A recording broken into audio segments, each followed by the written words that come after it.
What's going on, everybody? Aurorus here, bringing you some Pokemon Go Battle League content.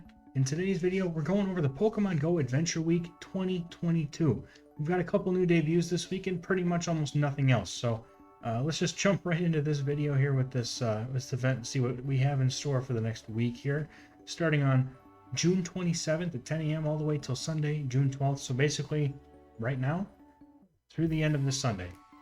You've got the debut of Tyrunt and Aurorus, which are actually two pretty interesting Pokemon for PvP. We'll take a look at those in a little bit.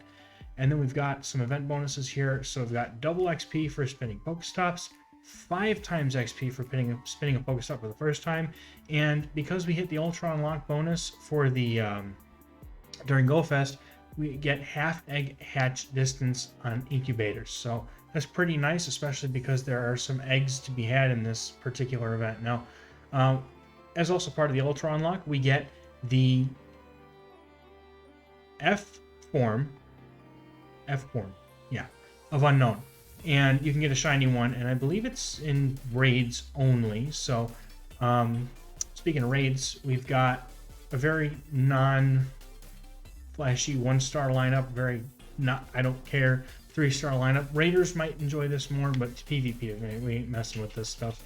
And then Groudon is going to be in raids. Now, I don't need to tell you how important it is to make sure you have a Groudon for Master League. It's kind of a staple, so if you can, raid it, get a good one, stash your rare candies, build it for Master Classic when that eventually comes back, hopefully next season, Copium. And then we've got Mega Aerodactyl as the Mega. I think now you just have to do one Mega Raid to get the 200 energy or so to evolve it, so pretty good. And then we also get Timed Research as part of the Ultra Unlock, and that's going to give us 3 free incubators. I believe it also gives us a Aurorus and Tyrunt encounter.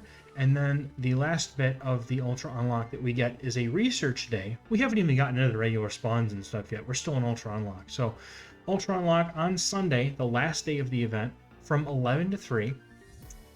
Cranidos and Shieldon will be featured from the Pokestops research. So, you know, the field research from spinning your stops.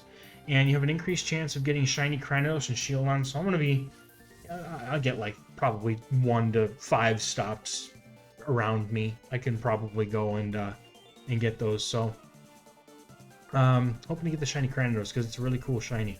And wild encounters, you'll be able to find Tyrunt and Aurorus in the wild from certain times. So check, you know, from 11 to 12 and 1 to 2, you can get Aurorus. Tyrunt is going to be from 12 to 1 and 2 to 3. Make it completely backwards, guys. Come on. Tyrunt should be second if it's going to be the second one that appears. But anyway, wild encounters during the research day, you can find both forms of Diglett, both forms of Geodude, Onix, which is actually huge, Rhyhorn, Sudowoodo, Aron, and Dwebble. And you can get shinies of all of these. And then we also get increased Adventure Sync rewards if you walk a ton before Monday, June 13th. So the wild encounters throughout the event. So this is not the day, this is not the Ultra Unlock day, this is the event proper, what you're seeing right now in the wild. Rhyhorn, Omanyte, Kabuto, Larvitar, Aron, Lileep, Anorith, Cranidos, Shieldon. Probably like 2 things on this list that I care about for PvP.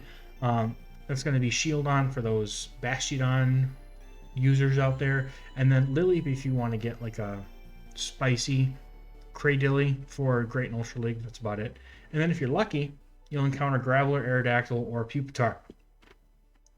The egg pool for 7-kilometer eggs has been shaken up for this event. We'll get Shuckle, Slugma, Cranidos, Shieldon, Tirtouga, and Archon in the lower tier. And then you can also hatch a Tyrunt or Aurorus out of the higher tier, and all of the lower tier is shiny, so that's kind of neat. Field research tasks. We've got basically the same pool as the wild stuff, and it's all there. Check Leak Duckout or whoever does the your local event pages for those research tasks. But that's about it. So let's go ahead and check out some of these wild spawns that we may have in the event.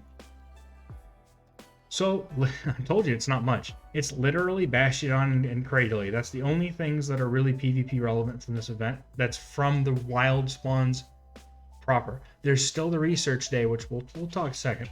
But essentially, this is it. This is all I really care about for the duration of this event. And even then, it's really just Bastion and Cradily XL is like it's a spicy thing for Ultra League if you really want to do it. So on the research day, some slightly more interesting things. Onyx is a big one. If you're looking to make a Steelix for PvP, it's going to be really important that you grind out those Onyxes because they're not very easy to find. They're very rarely in the spawn pool, so you're going to want to get as many of those as you can. Take advantage of those distance, or not even distance, just trades in general this season for guaranteed XL candies. Dwell is going to be in there. It has some use in limited metas, especially like Sylph. And then Ultra League is also going to be a place for it to shine somewhere in like a non-open meta. And then Tyrunt and Amora in the wild. These are the ranked ones. Now Tyrunt, I've got 2 Great Leagues. That's basically going to be Tyrunt and its evolved form, which is the name is escaping me. It's Gen 6. I don't know Gen 6 that well. Tyrantrum, that's what it's called. Shit. All right. That's about it though. Gonna hit up the look at these raids. Look at these raids. Groudon, that's the only raid I care about this entire weekend. This entire week, dude. I'm not touching any of the other raids. That's it. If you want to play an Ultra League Groudon, go ahead. But typically this thing's going to be used in Master League. So that's it. So let's go ahead and check out the stuff on PvPoke. So I'm going to check out Aurorus first. If I could learn how to type its name, of course. All right, so Aurorus in the Great League. It's going to be sporting a moveset of Powder Snow or Rock Throw. And you can also have Frost Breath, but Powder Snow is significantly better, so just go with Powder Snow. And then your charge moves are actually pretty neat. So you've got Weather Ball, Ancient Power, and Thunderbolt. Weather Ball and Thunderbolt are probably going to be like the coverage moves there. It's like an this thing is as anti-flyer as you can get, man. And then it's also got Hyper Beam and Blizzard if you're feeling kind of nukey. So it's got options. It's actually not bad. And like, look at the stats. Like, that thing has huge stamina, so it's pretty tanky. It's got a really bad defensive typing in Rock and ISO, so fighters are going to cream this thing. So let's check out Tyrunt. So the reason why I'm highlighting Tyrunt here is because it actually has a pretty decent moveset, and you can XL it. You don't have to XL it, but you can XL it for the Great League. The stats are okay, like it's pretty attack weighted, but it's got a little bit of bulk to it. But the fact that it has Dragon Tail, Dragon Claw, and like Ancient Power and Stomp aren't terrible moves in and of themselves. So it's got play in a cup. I mean, there's some of its wins and losses. You'd expect a Dragon and Rock type to do that kind of thing. And then there are things that beat them because they're just either super bulky or have that resistance to the Dragon, or literally move like any Steel type would probably wipe the floor with this thing, but it is what it is. And then Tyrantrum is going to be more of the same here. Tyrantrum does get a significantly more interesting moveset though. So it's got more attack weight, so it's not going to be, I mean, maybe Master League, I think. And then limited, some people like Yonkis have played this into good effect in limited metas, but honestly, I wouldn't worry about it too much in Great League. It's kind of difficult to get it there anyway. But you've got Rock Throw, meh, but you've also got Charm, also completely meh. But you've got Dragon Tail, so that's a good move. And then we've got Stone Edge, Crunch, Outrage, and Earthquake. Like, hello, that's a really good move set. So this thing's gonna have some play somewhere.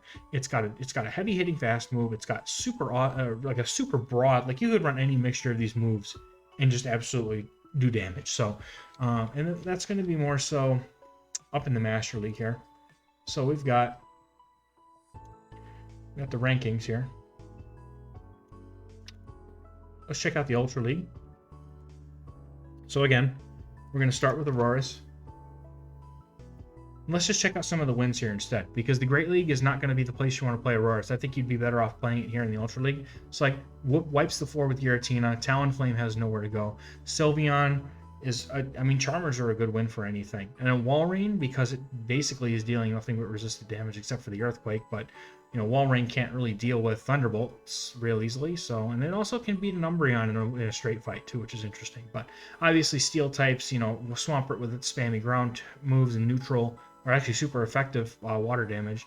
Cresselia, you know, these things that do super effective damage back to it, like the defensive typing of Aurorus is not good.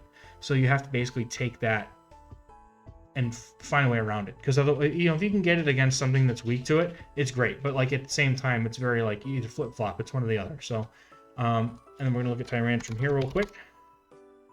So once again, Beats the pants off of Talonflame and other flyers because of Stone Edge. It's got the crunch for like Jellicent and other ghosts. So this thing is going to have, I think, a lot of play here in the Ultra League. It's got a really good moveset for it. Dark type damage is usually really good, but so is Rock. Like, those are two very good things to have.